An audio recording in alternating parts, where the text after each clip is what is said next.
Hey guys, Mr. Polymers here. Going for ride number 6, Polar Bear Challenge. Nice and balmy. Let's see the temperature. 27.5 degrees. 27.5, so that's quite a bit warmer than my last few rides. So let's get on to Birdwin. Starting mileage 18262. 18262. Let's go for a ride.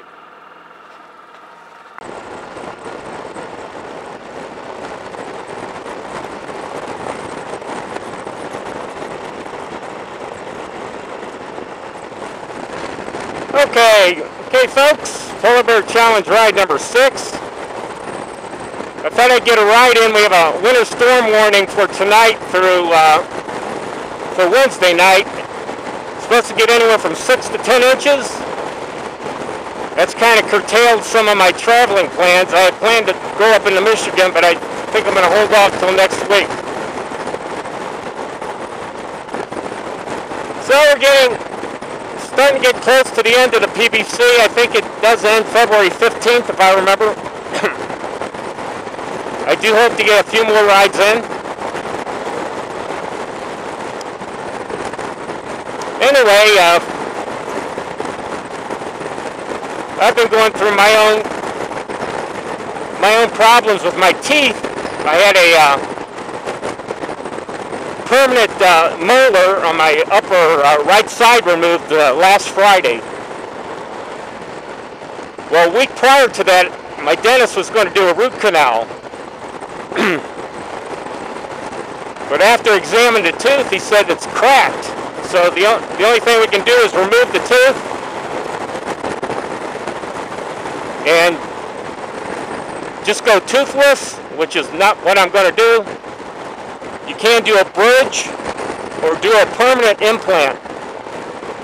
Well, I've elected to do the permanent tooth implant. The problem is implants aren't covered by any insurance, medical or dental. They consider it cosmetic surgery. Now my right side, right upper jaw, I'm missing a permanent tooth, and I'm also missing a permanent molar on my left side. It's a real bitch when you have to try to chew food. So, I'm looking at 2 implants. Together, I also have to have what they call a sinus lift, where they have to increase my bone width in my upper jaw. Generally, for an oral surgeon to put an implant in your mouth, you have to have a minimum of 9 millimeters of upper jawbone. I only have 4 millimeters on my left side, and I have 7 on my right. The right side will be less expensive than my left because I have to do they actually have to do what they call sinus augmentation, which means literally lift your sinus up so they can add the additional bone. So I don't want to bore you guys with all that, but by the time it's all said and done, I'll have $10,000 in just the 2 teeth. That's minimum, $10,000. I could buy another one of these. But, hey, you got to do what you got to do. My wife told me she doesn't want to be married. I'm too young to be a toothless guy, and she doesn't want her husband to have any missing teeth. So, and of course, if she's willing to help pay for it, that's fine. But anyway, yeah. So it's an expensive endeavor to have teeth replaced. The last thing I want is any partials. I don't like anything in and out of my mouth. I had gone through that years ago. I had a fixture in my mouth to adjust the tooth when I was a young teenager. It was a pain in the frickin' ass. So if I'm going to do it, I'm just going to do it the implants. They're permanent. Basically, don't worry about them once they're in, but they are the most expensive option. So anyway, that's going to curtail my fund budget a little bit. As you know, this past weekend I went to the Progressive Motorcycle Show with my daughter and one of my scooter club members. And there's a lot of neat looking bikes. I really think my next bike, don't get me wrong, the Bergman is great.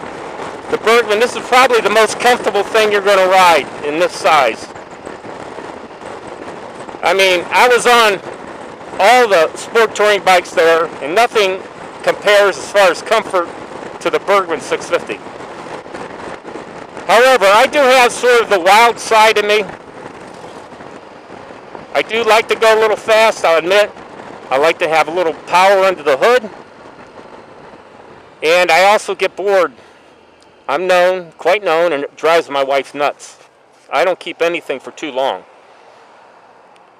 fact, I've got a 2003 Camry that my daughter drives. I've never kept the car near that long. Generally, the longest I've ever kept the car is 5 years. Just how I am. Same goes with my motorcycles and scooters. I get bored with stuff quickly. So, and I know I've talked in the past about Gold Wings, but I think it's going to be pretty much a lost cause getting my wife to ride. So I've elected just to go ahead and get what I want, which is not a Gold Wing, not for myself, it's just too damn big. It would be great if my wife was really going to ride.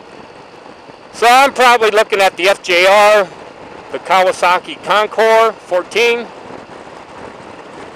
or the Honda. Now Honda came out with a new bike, and I forget the name of it. It actually has replaced the ST1300. Pretty neat looking thing. I really should have paid more attention to it when I was at the show, but I won't be buying anything real soon. So anyway, it's going to be probably those three bikes. I don't plan on doing much off-roading. Due to my situation with my back, you know, I bulged my L4, L5 disc twice.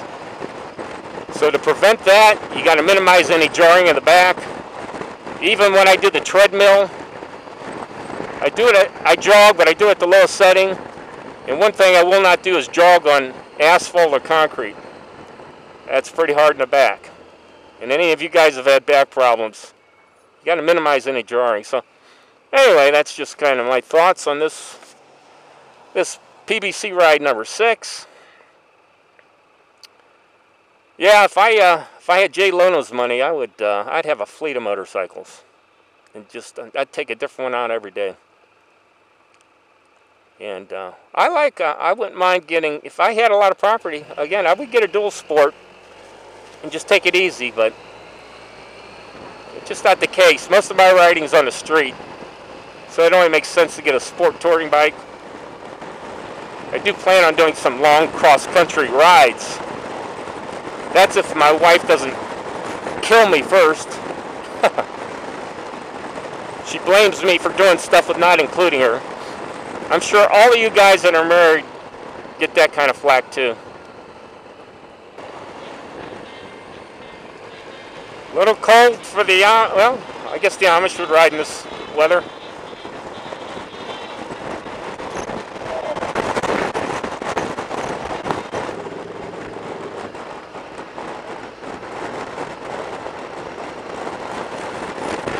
Okay, another Amish boogie out.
Ending mileage 18311. 18311. That's a wrap. Polar Bear Challenge ride number 6. That was a pretty good long one. I'll figure out the miles shortly. We'll catch you guys later.